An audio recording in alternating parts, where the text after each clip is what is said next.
From Joe Gibbs Racing. Glad to have Denny Hamlin up here on the stage. We'll go straight to your questions and try to get as many in as possible. Right over here.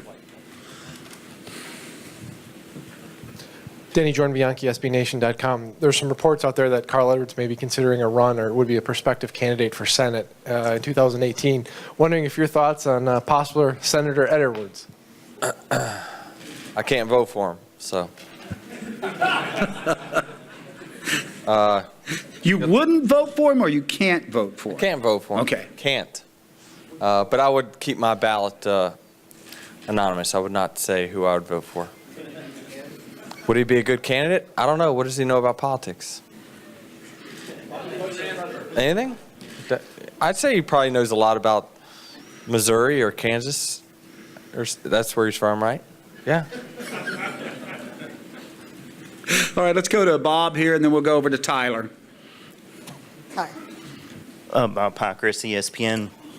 I guess you told some people a couple weeks ago that your extension is essentially done. I'm curious, is it like done? Is it signed? Are you good? No, it's not. Will it be soon? Hope so. All right, let's go back to Tyler. Tyler Burnett, Motor Racing Network. Sorry, I'm right over here near Bob. Okay. With Allmendinger testing at Charlotte recently, would you be open to the idea of having a road course in the playoffs? And being the most recent winner, would you like to test like Daytona or Indianapolis with these cars? I think we got just the right amount of road courses. I think they're fun. They really are fun. Maybe add one or something, but road courses overtaking our sport. I'm not sure about that. I mean, ovals is what our sport was, kind of founded on, I believe. So, I would err on the side of keeping ovals, even though road courses obviously add a lot of fun factor for a lot of drivers. And I haven't driven on the new Charlotte road course or anything. They just came out with it on iRacing, so I'll give it a try. All right, we'll go to Lewis and then to Holly and then over here to Greg. Lewis Frank of Reuters, over on your left. Hi.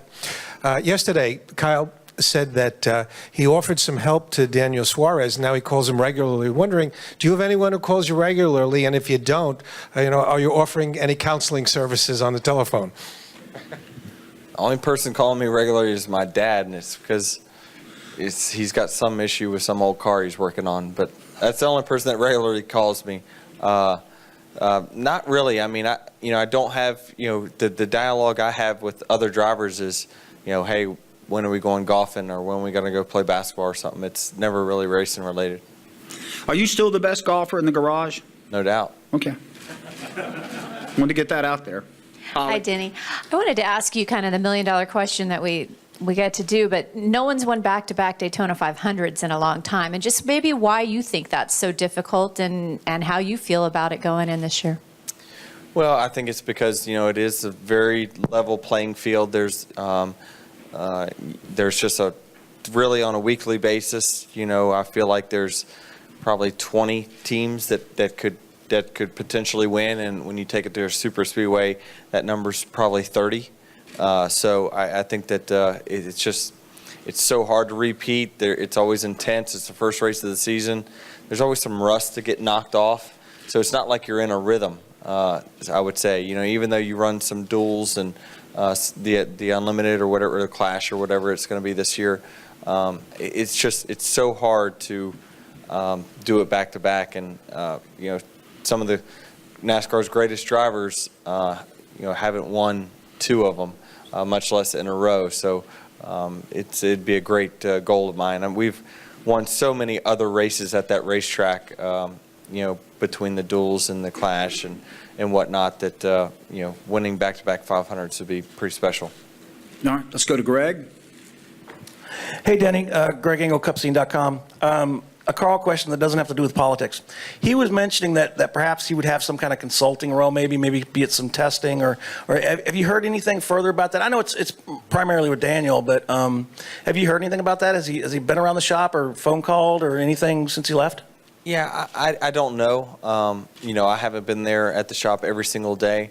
I've been there off and on over the last few weeks, and I haven't seen him, but I imagine he's probably doing what he said he was going to do, spend some time at home. But yeah, I think, you know, no doubt if he's called upon by Daniel or coach or whatever, he'd more than likely be open to helping out. He was a great teammate of ours. We definitely will miss him this year, and you know, we're definitely a better team with him. So whatever role he has, if it is within Joe Gibbs Racing in any way, shape, or form, we'll be better because of it. Other questions? Right here, Stan, and then over to Chris. Yeah, Denny, a little bit different topic, if you will, please. Stan Creek, more outside the box.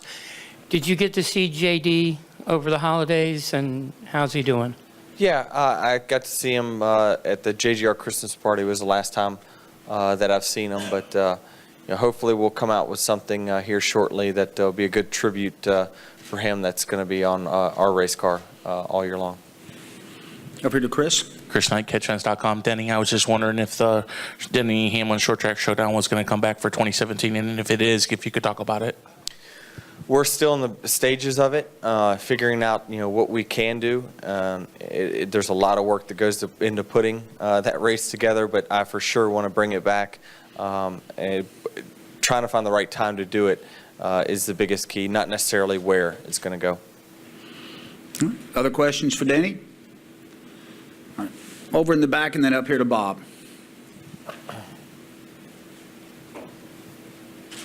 Keith McFarland, the Keith McFarland Review.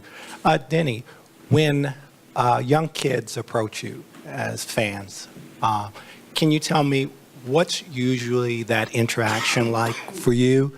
And if they're interested in the sport, what is your advice that you usually pass along to them?